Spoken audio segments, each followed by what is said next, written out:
Howdy, friends. It's Steve DePel here with the Rose Realty team with this week's real estate vlog for North Texas. Today, determining the right price to price your home. Maybe that's a little redundant. I'm not sure, but let's get into it. So, look, determining the right price to sell your home could be a puzzle that we all have to solve, right? Don't worry, we have this five touch points that we're going to talk about today, which is five pieces of that puzzle to ensure that your home is priced correctly in the sweet spot in the particular market that we're in. And that last part, the market that we're in, is very important. So look, let's talk about first of all the condition of your home, right? A well-maintained home, recently updated, can command a higher price. Homes needing repairs or upgrades may require a little bit more competitive pricing in terms of in terms of competition versus the house next door down the street. So first of all, let's talk about a well-maintained home. One of the things I've always said on my vlogs, and I've been doing these things for 6 or 7 years now, okay? And one of the things I say is once you determine to sell your home and take another step and move on, that home is no longer yours. It becomes a business decision to sell your home. And what does that mean? To me, that means what we have to do as the agent and the seller is we have to make sure that the house is maintained, it's decluttered, everything's picked up, and you're going to be living in, a state of tidiness, you may want to call it, okay, for the next, month or two or three, depending on how long it takes to sell your home. Okay. Now we want to sell it as quickly as possible, which then gets to pricing and stuff we'll get to in a little bit. But we have to maintain the tidiness of the house. Okay. And if there's any sort of repairs or upgrades we have to do, what we tell people all the time is this, like, look, don't do any repairs or upgrades until you talk to us. Okay? Because even though updating your master bath may seem like a good idea, the return on investment of that is only about 65%. Okay? So do you want to spend $60,000? Well, let's do a complete remodel. $60,000 on your master bath when you're only going to get about $36,000 of return. Okay. And so that's something you have to think about, and we'll give you all those facts and figures and stuff, and we'll help you make that determination. But some repairs and some repairs like painting, if it's controlled, okay, some painting and some tidiness and some updating is important, but let's not go over the edge, okay? Let's not go nuts and say, okay, so let's put on that patio that we always wanted because somebody else will enjoy it. No, let's not do that, okay? Let's make sure that we make the smart moves, spend the money in the right places, so that we don't just blow our money, on repairs that aren't going to get you the correct return on investment. Okay. Location obviously is very important. We've heard that a dozen times, a million times. Proximities to schools and parks and shopping and jobs are real important, and is going to impact the demand for your home by buyers. Okay, neighborhood appeal is also important. Nothing we can do about it. Okay, but walkability to the parks, like I said, in the schools and those kinds of things are real important, and that'll help us set the price higher or lower or whatever. There's nothing we can do about the neighborhood itself or how close we are to a school, etc. But that will help us in determining whether the price is higher or lower compared to a house, even just a block or two away. Okay, we can help us determine what that price is based upon where you are compared to other homes. We're going to do what's called a CMA, or comparable market analysis. Now, what is that?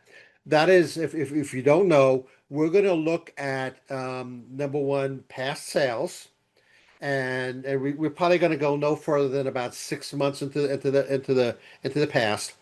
And we're also going to look at what homes are for sale right now. And then we're also going to look at what homes that are for sale right now that are pending or just sold. Okay. I mean, like within the last week or two, right? This is going to help us determine what the neighborhood is worth and then what your house is worth in that particular neighborhood, right? We're going to avoid pricing it. We're definitely going to avoid pricing it too high. We're going to try not to we're not, going to try not to price it too low, but we also have to understand what the market is doing at this point. So if the market is on sort of a downward trajectory, like in some neighborhoods it is right now in North Texas, we want to get ahead of that curve, okay? And we don't want to keep on chasing the curve and lowering your price every 2 weeks. So we want to say it's on a downward trajectory. Let's get in front of that so that your house sells quickly, even at a slightly lower price. However, at a lower price, you could get more people involved in it. They could say, "Hey, this house is priced correctly. Let's go and put an offer in on this." And if you get multiple people put an offer in, then it potentially drives the price up, and then you're back up to where you thought you were before we got ahead of the market. Okay, so we don't want to price it too high, because if you price it too high, there's a stat that says if your house is priced even 5% too high, it'll add 35 days to your days on market. Okay, you've got some place to go. You've got plans. You're either, moving out of state, you're retiring, the kids are out of the house, and you want to downsize to save money. All of that plays into it, and you don't want your house to sit for an extra 35 days because you priced it too high. Okay, it's something to consider. It's something that when we walk into your house, when Rose and I walk into your house to say, "Hey, here's what we think it's worth," we're taking all of that into consideration, and we want to sell your house as quickly as possible for you so you can move on to that next stage in life. Again, I just mentioned this. We want to consider what market trends are. Is it a seller's market? Is it a buyer's market? Is it a neutral market?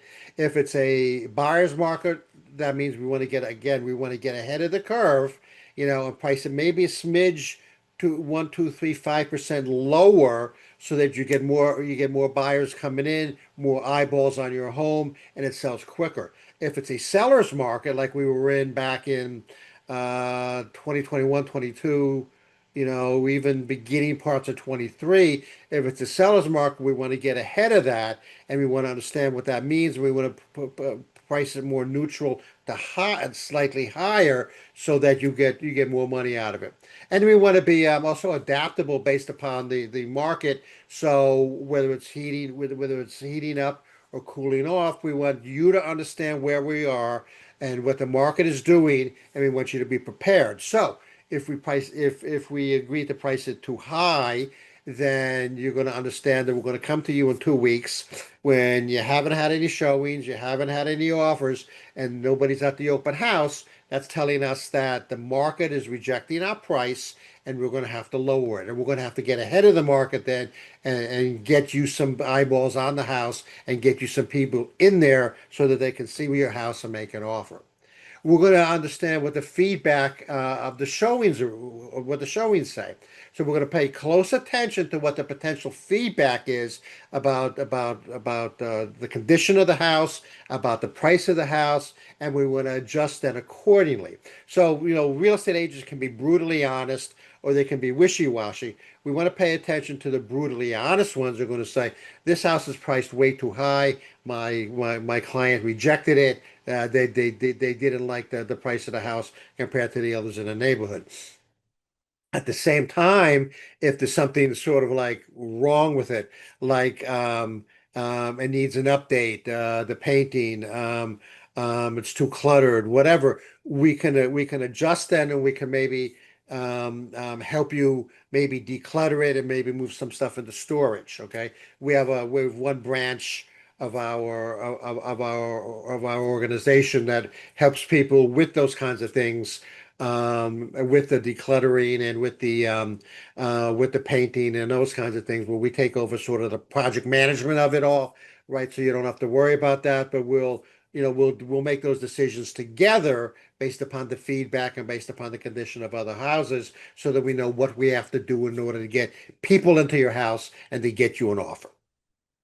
So in summary, pricing a home is a combination of sort of art and science, right? Understanding the science is beyond the pricing to attract people, and then the pitfalls is if it's priced too high, it can sit too long, right? And we don't want that. Okay, you want to get on with your life, and as the house sits too long, that means the price gets driven down and down, and you're not going to be jazzed about the price that the house finally sells at, and we're going to be disappointed that we didn't get you the price for your house that we were all expecting.